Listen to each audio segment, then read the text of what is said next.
Channel चलो देखते हैं निफ्टी बैंक एनालिसिस की जो है नेक्स्ट वीक के लिए हम किस तरीके से प्लान कर सकते हैं वो देखते हैं।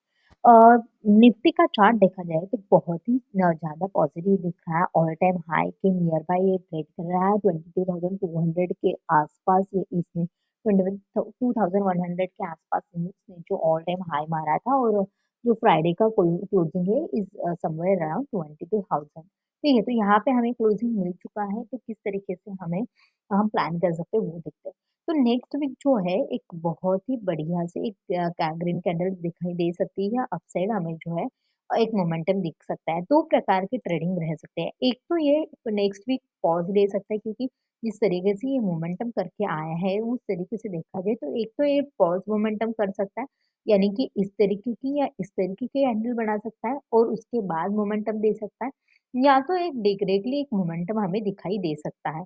तो किस तरीके से प्लान हम करेंगे वो देखते हैं, क्योंकि ऑल टाइम हाई के यहाँ पे है और एक नया ऑल टाइम हाई आने वाले वीक में भी हमें दिखाई दे सकता है। तो किस तरीके से प्लान करते हैं वो देखते हैं वन डे के टाइम फ्रेम के ऊपर। तो यहाँ पे देखो, मतलब एक वीक वीकली चैनल के ऊपर चार्ट के ऊपर अगर देखा जाए तो एक वीक सेलिंग आया था, एक वीक बाइंग आया था और फिर से एक वीक बाइंग आया है। सेलिंग के बाद बाइंग आया है, तो बायर्स आर वेरी स्ट्रांग।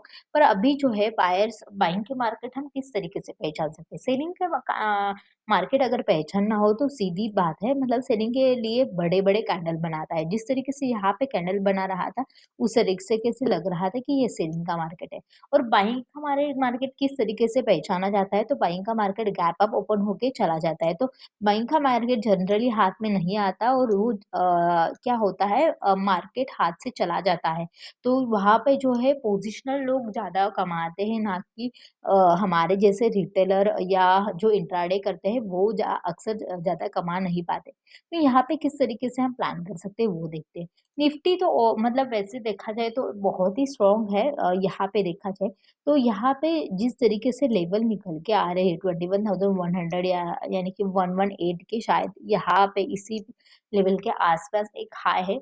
तो ये हाई जब ये निकालेगा तो एक नया हाई हमें दिखाई देगा वन डे के टाइम फ्रेम के ऊपर देखा जाए तो।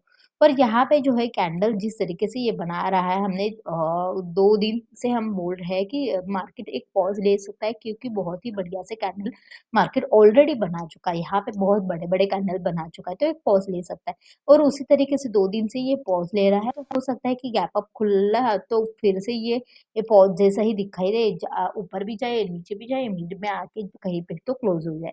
तो यहाँ पे जो है हमें जो मोमेंटम मिलेगा वो मोमेंटम हमें फ्लैट ओपन होने के बाद ही मिल सकता है। चलो 15 मिनट्स का टाइम फ्रेम के ऊपर किस तरीके से आप ट्रेड कर सकते हैं वो देखते हैं। तो जिस तरीके से साइडवेज मार्केट आया है, वोलेटिल मार्केट एक में ट्रेंडिंग रह चुका है। जो है थर्सडे के दिन एक वोलेटिलिटी दिखाई दी, उसके बाद जो है मार्केट साइडवेज चला है। आज जो मार्केट था पूरा मतलब फ्राइडे का जो मार्केट था वो पूरा साइडवेज मार्केट था। तो अभी साइडवेज मार्केट मार्केट के किस तरीके से ट्रेंड रहते हैं? 3 प्रकार के ट्रेंड रहते हैं। मार्केट ट्रेंड में रहता है, उसके बाद वोलेटाइल हो जाता है, उसके बाद साइडवेज चला जाता है, फिर से ये ट्रेंड कंटिन्यू करता है। ये ट्रेंड बदल लेता है। इस 3 प्रकार के ही ट्रेंड रहते हैं। तो अभी जो है साइडवेज भी मार्केट जा चुका है। तो यहाँ पे 2 पॉसिबिलिटीज़ है, या तो मार्केट बहुत बड़ा गैप अप ओपन होता है, तो मार्केट फिर से साइडवेज चला जाएगा, या तो थोड़ा-सा मार्केट जो है अगर ये फ्लैट ओपन होता है, तो थोड़ा-सा ट्रेंडिंग मार्केट हमें दिखाई दे सकता है। तो हमें जो है ट्रेंडिंग मार्केट कब प्लान करना चाहिए, इस लेवल के ऊपर हम जो है 21,070 के ऊपर हम थोड़ा-सा ट्रेंडिंग मार्केट सोचेंगे। इसके लिए इसको क्या करना चाहिए, फ्लैट ओपन होना चाहिए। अगर ये फ्लैट ओपन होता है और ये लेवल क्रॉस कर लेता है, तो हमें थोड़ा-सा एक ट्रेंडिंग मार्केट दिखाई दे सकता है, क्योंकि ये लेवल क्रॉस करने की बहुत बार मार्केट ने कोशिश की 22,075 पर ये क्रॉस नहीं कर पाया। पर अगर ये मंडे के दिन यहाँ पे ही खुल के ये लेवल क्रॉस कर लेता है, तो हमें उसी दिन शायद एक नया ऑल टाइम हाई भी दिखाई दे सकता है। नीचे की साइड कब हम टारगेट करेंगे, नीचे की साइड हमारे लिए 22,000 की लेवल बहुत ही इंपॉर्टेंट रहने वाली है। राउंड लेवल है, साइकोलॉजिकल नंबर है, तो ये सपोर्ट बन सकता है। तो अगर ये लेवल नीचे की साइड क्रॉस करता है तो ज़्यादा हम टारगेट नहीं रखेंगे, क्योंकि मार्केट बाइंग का है, तो 21,900 तक का टारगेट रखेंगे, यानी कि जो ये गैप फिल करने तक आ सकता है। ठीक है? तो यही 2 लेवल रहेंगे, अगर इसके बीच में बना रहता है तो नो ट्रेडिंग ज़ोन होगा और इसको हम ट्रेड नहीं करेंगे। तो 3 टारगेट हुए, अगर मार्केट बहुत बड़ा गैप अप ओपन होता है, तो मार्केट जो है वोलेटाइल टू साइडवेज़ रह सकता है। अगर फ्लैट ओपन हुआ तो हमें एक अच्छा ट्रेड अपसाइड या डाउनसाइड मिल सकता है। बहुत बड़ा गैप डाउन ओपन हुआ तो क्या करेंगे हम, गैप डाउन ओपन हुआ तो थोड़ा-सा कन्फ्यूजन में लोग रहेंगे क्योंकि मार्केट जो है ऊपर की साइड जा रहा था और उसी बीच में गैप डाउन खुला है। तो प्राइस एक्शन देख के हम ट्रेड करेंगे, या तो ये नीचे की साइड आता है तो हम नीचे की साइड की टारगेट्स रखेंगे। टारगेट्स हमारा वही होगा, 900 तक टारगेट होगा क्योंकि थोड़े बायर्स और सेलर्स वो कन्फ्यूज़ हो जाएँगे तो वोलेटिलिटी मार्केट में दिखाई दे सकती है, तो थोड़ा-सा हम जल्दी टारगेट का बुक करना पसंद करेंगे। चलो देखते हैं बैंक निफ्टी में किस लेवल कौन से लेवल हमारे लिए इम्पोर्टेंट रहने वाले हैं। तो पहला देखते हैं 1 वीक का चार्ट देखते हैं क्योंकि 1 वीक का चार्ट भी बहुत ही अच्छा दिख रहा है और बहुत बढ़िया दिख रहा है पर निफ्टी और बैंक निफ्टी में थोड़ा-सा फ़र्क दिख रहा है। यहाँ पे आप बैंक निफ्टी का चार्ट देखो तो ऑल टाइम हाई के नियर बाय यहाँ पे बैंक निफ्टी का चार्ट चल रहा है और हालाँकि बैंक निफ्टी का चार्ट देखा जाए तो बैंक निफ्टी का चार्ट ऑल टाइम हाई के नियर बाय नहीं है।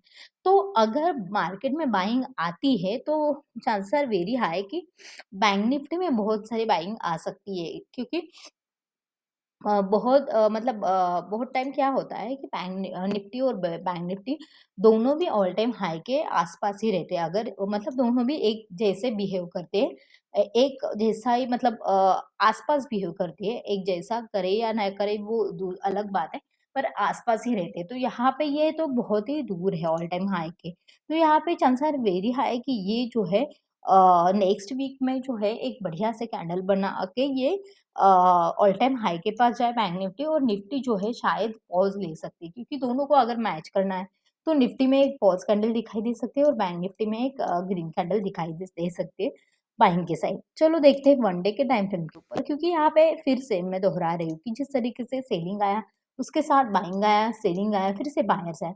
तो बायर्स यहाँ पे मतलब जिस तरीके से यहाँ पे क्लोजिंग दिए तो बायर्स विन देख रहे हैं। विन हो गए ऐसा दिख रहा है। तो यहाँ से इनको प्राइस ऊपर लेके जाना है क्योंकि अगर सेलर्स एक्टिव है तो सेलर्स इससे भी ज़्यादा मतलब इससे भी नीचे प्राइस लेके जाएँगे अगर सेलर्स बहुत ही एक्टिव है क्योंकि अभी प्राइस जो है 4 वीक से हफ्ते से देखा जाए तो एक ही जगह पे क्लोजिंग दे रहा है। तो अभी इस इनको तोड़ के इनको को क्लोजिंग देना होगा। तो या तो ये ग्रीन कैंडल छोटी ग्रीन कैंडल बना सकता है या तो लंबी रफ्तार से ये नीचे की साइड जा सकते हैं। 2 ही चीज़ें पॉसिबल है। चलो देखते हैं 1 डे के टाइम फ्रेम के ऊपर किस तरीके से हम प्लान कर सकते हैं। तो यहाँ पे जो है जो हमें एक्सपेक्टेड था 2 दिन से हम बोल रहे थे कि पॉज़ ले सकता है, एक डोजी टाइप कैंडल हमें दिखाई दे सकती है, तो वैसे दिखने शुरू हुई हो गई है और हम जिस तरीके से बाइंग का मार्केट देखते हैं, बाइंग का मार्केट जनरली गैप अप खुलता है और वो चला जाता है। तो डोजी टाइप या छोटे-छोटे इस तरीके से कैंडल हमें दिखाई देते हैं। तो अगर गैप अप खुलता है तो फिर से हम ज़्यादा कुछ प्लान नहीं करेंगे और गैप डाउन खुलता है तो किस तरीके से हम प्लान करेंगे वो देखते हैं 15 मिनट्स के टाइम फ्रेम के ऊपर। क्योंकि जो है लेवल्स मतलब यहाँ पे जो है मार्केट ने फ्राइडे को एक ब्रेकआउट देने की कोशिश की, उसके बाद जो है तो वहीं पे आके वो रुक गया। तो यहाँ पे एक हमें ज़ोन मिल चुका है, ये ज़ोन मिल चुका है।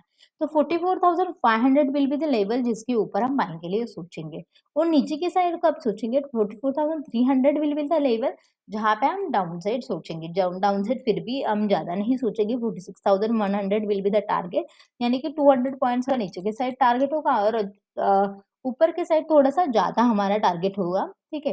तो यहाँ पे देखा जाए तो ये 2 लेवल आ रहे हैं जिसमें हम प्लान करेंगे। यहाँ पे अगर ये फ्लैट ओपन होता है और ऊपर के साइड मोमेंटम देता है, तो हम थोड़ा-सा ब्रेकआउट पे ट्रेड करेंगे 46,500 के ऊपर। अगर ये 46,300 के नीचे ये ट्रेड करना शुरू करता है, तो हम थोड़ा सेलिंग के लिए जाना पसंद करेंगे। मुझे लग रहा है कि यहाँ पे जिस तरीके से चार्ट जा रहा है, उस तरीके से ऐसा लग रहा है कि शायद एक सेलिंग हमें मंडे के दिन दिखाई दे सकती है। क्यों दिखाई दे सकती है? मैं आपको बोलती हूँ।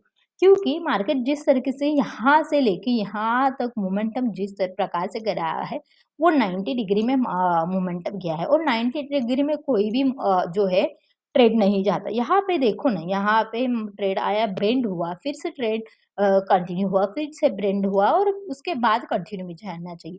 यहाँ पे सेलिंग तो आया पर इतना ज़्यादा नहीं गहरा आया कि वो फिर से टर्न अराउंड हो जाए। वहीं से कंटिन्यू हुआ और वही मतलब ऊपर की साइड मोमेंटम दिया।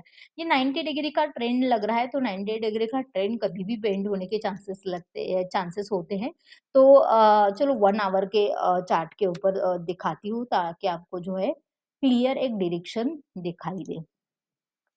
तो यहाँ पे आप देख सकते हो 1 आवर के चार्ट के ऊपर, तो 1 आवर के चार्ट के ऊपर बहुत ही मतलब क्लियर दिख रहा है। यहाँ पे देखो सेलिंग का मार्केट भी देखो किस तरीके से बना हुआ है। सेलिंग का मार्केट आया साइडवेज गया, एक थोड़ा-सा करेक्शन दिखाया, उसके बाद सेलिंग को आया। सेलिंग को फिर से आया, फिर से ट्रेंड चेंज किया थोड़ा-सा बाइंग के लिए गया, थोड़ा-सा फिर से सेलिंग को ले आया। मतलब यहाँ पे भी जो है लोअर लो, लोअर हाई बनाते ही जा रहा है और अब अगर यहाँ से पकड़ लो आप, यहाँ से बाइंग के लिए मार्केट गया है, तो यहाँ से स्ट्रेट फॉरवर्ड ये गया है। पिछले जो ट्रेंड सेलिंग का ट्रेंड था उसका 60 टू 70% इसने कवर हो चुका है और विदाउट एनी मेजर करेक्शन इसने ये किया मतलब विदाउट एनी डीप आने के पहले ही मतलब डीप आया आने ही नहीं दिया तो एक उससे पहले ही थोड़ा-सा ये अपसाइड मोमेंटम दिया है। तो चांसेस आर वेरी हाई कि थोड़ा-सा अगर ट्रेंड बेंड हो जाता है तो हमें जो है 15 मिनट्स के टाइम फ्रेम के ऊपर 46,300 के नीचे ही चला जाता है। या कोई भी मतलब अगर बहुत बड़ा gap up in case open होता है और थोड़ा-सा एम पैटर्न या थोड़ा-सा लोअर लो बनाता है, तो हम थोड़ा-सा ट्रेड कर सकते हैं। एक डीप करेक्शन के लिए थोड़ा-सा मैं तो सोच रही हूँ कि शायद ये ट्रेंड 46,000 तक भी आ सकता है, तो यानी कि 46,000 के लेवल तक हम ट्रेड कर सकते हैं। पर ये डीप करेक्शन हमें मतलब हमने सोच के रखा है जिस तरीके से पैटर्न दिख रहा है। पर अगर प्राइस एक्शन बनाता है या 46,300 की लेवल ये क्रॉस करता है, तब भी हम थोड़ा-सा ये ट्रेड लेना पसंद करेंगे। इसके मतलब यहाँ अगर ऐसी कोई भी कंडीशन हमारी फुलफिल नहीं होती, एम पैटर्न नहीं दिखता, लोअर लो नहीं दिखता या 46,300 को भी ब्रेक नहीं करता, तो हम उस तरीके से ट्रेड नहीं लेंगे। क्योंकि जो है वीकली कैंडल एक पॉजिटिव दिख रही है, तो चांसेस आर वेरी हाई कि ये ऊपर की साइड मोमेंटम दे सकता है, हो सकता है ऐसा। तो हम उस डायरेक्शन में प्लान करेंगे। पर मेरा ऐसा मतलब एनालिसिस है और मेरा ऐसा अनुमान है कि हो सकता है ये मंडे के दिन करेक्शन भी करे और उसके बाद ट्यूसडे, वेडनेसडे, फ्राइडे के दिन ये कवर अप करके ग्रीन कैंडल मतलब वीकली पे तो ग्रीन कैंडल दिखेगी, पर यहाँ पे थोड़ा-सा करेक्शन होने के बाद ही ग्रीन कैंडल बना सकता है। तो ऐसा भी मेरा एक छोटा-सा अनुमान है, तो देखते हैं क्या होता है मार्केट में। निफ्टी और बैंक निफ्टी का ये 3rd वीक होने वाला है फ़रवरी का।